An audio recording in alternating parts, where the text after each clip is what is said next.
So, I was visiting a video game arcade in another town. It was a far-off land. I had no idea what to do. I had nothing there. All I knew was that a Yestercades might be there. And as I was walking to the fancy restaurant that my parents were taking us, I turned my head and saw, yes, a Yestercades.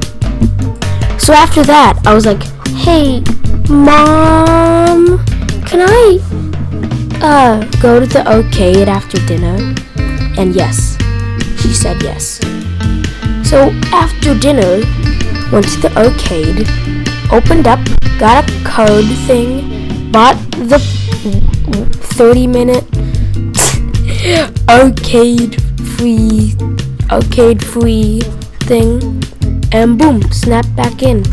I started going around and I saw a console, so I started playing on it. Man went up to me and said, "No! That is reserved for another person. You need to get off right now." So I got off, and then I started playing some arcade games. And without the thousands of consoles that Yestercades have, when you can't play them, you realize it's just a regular arcade game. It's just a regular arcade, so it's kind of boring. I went to the back of the arcade, played a couple of games, and suddenly I saw something. Pengo. Kind of looked like Pac-Man. So I played it. And that may have been the best experience of my life. Sharing it with my family, playing it, killing all of the furry little animals. They're so cute, but they have to die. And after it was all done, after I went home to my old rickety town, searched up on the World Wide Web, Pengo. And what did I find? A way to play it online. That is true.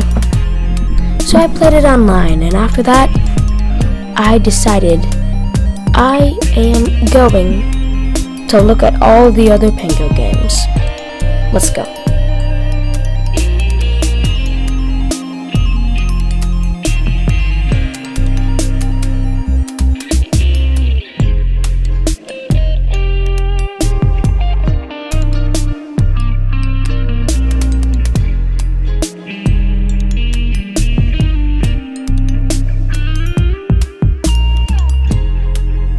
So, the first game,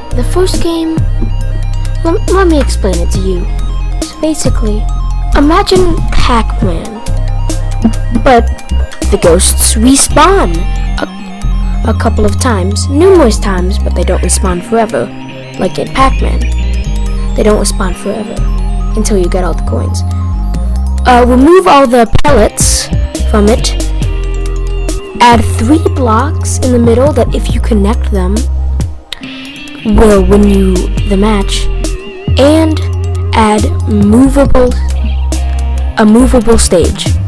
You can move the maze block by block, and the way you kill them, instead of getting a special pellet that makes you invincible and a super tyrant, you crush your enemies with blocks.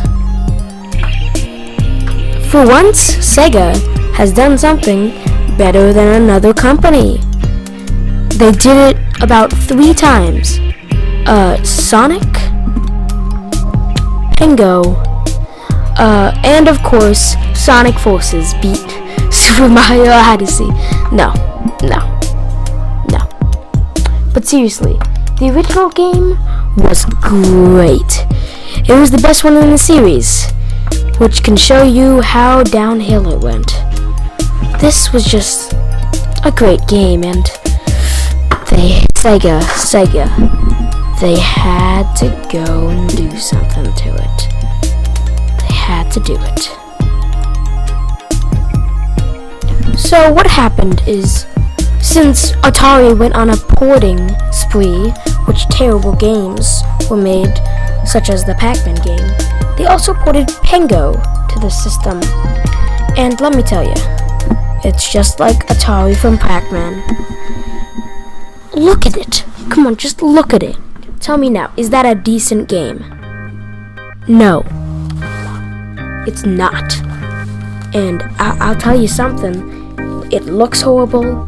It sounds horrible. It feels horrible to the hands.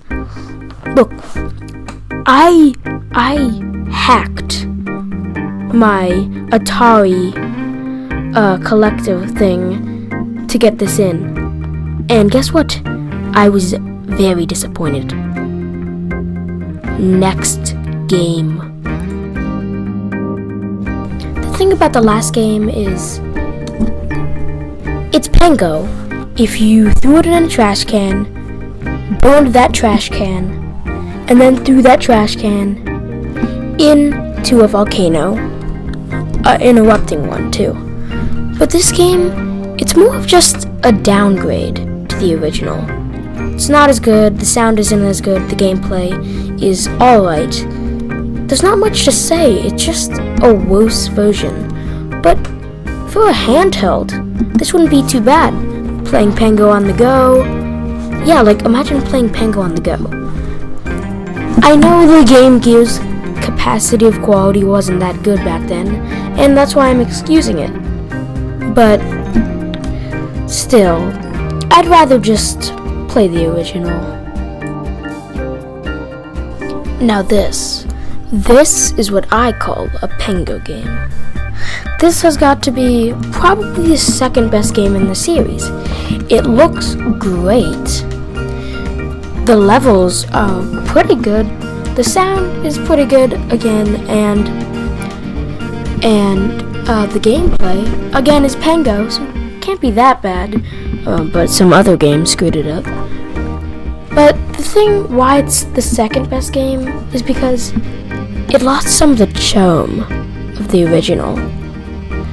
I don't know, but it just changed somehow. How you didn't know what those fluffy little things are. But still, this is a really good game. And you can do 2-player, and you can play the original on it. And there's a story mode. I wasn't gonna say story. There's no story, but there's a story mode. But there's no story in the story mode, though. Still, great game. Okay, so the final game of my knowledge in the Pengo series that is strictly Pengo and not some side thing. The final one currently is this thing called Pengo with an exclamation mark. And it's quite strange, and I don't think it was ever released, to be honest. But it looks really good. It goes back to the roots with its visuals and the audio and everything. But it's an 8-player game, and the maze is huge. But one thing that will probably throw people off, if this is ever released, that there's just too many things going on. You can't see anything. In Smash Brothers, when you're playing on 8-player mode, you can somewhat keep track of your character, but on this, no. You're never gonna keep track of your character. It's just so confusing.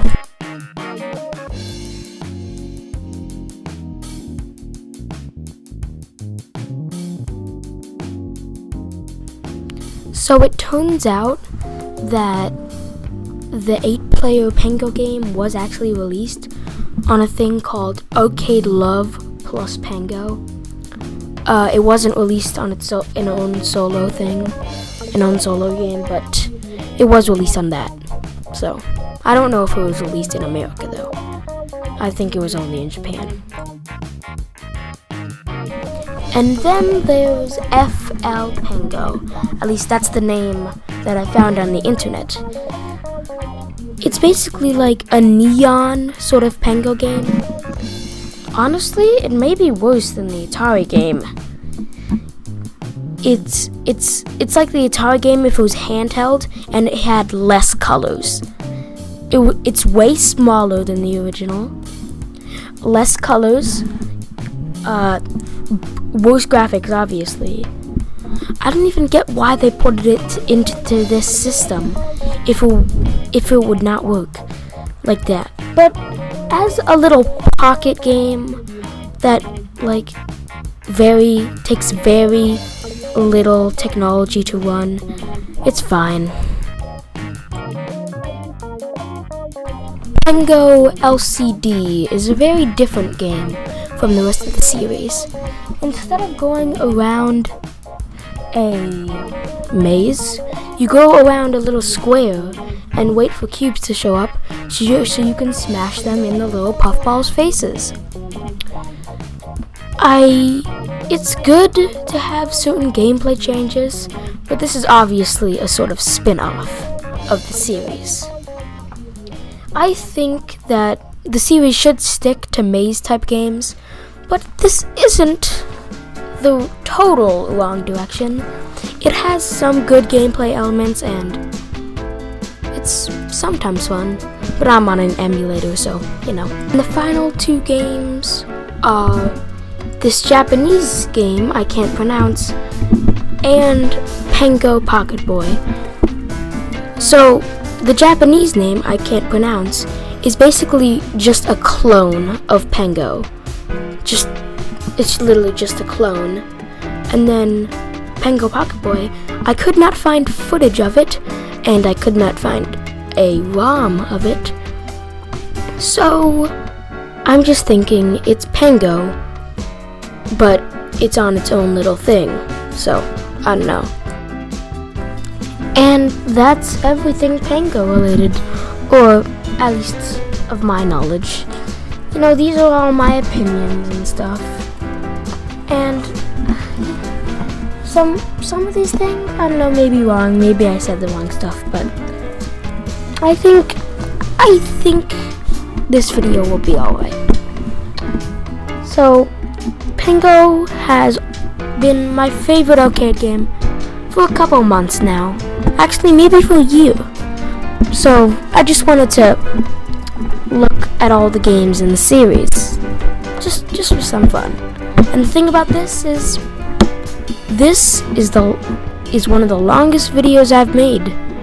At least so far. One of them, not the longest though. And I didn't have to stretch it out. It didn't feel like I was doing any work because I was having fun talking about Pengo. Okay, that's it.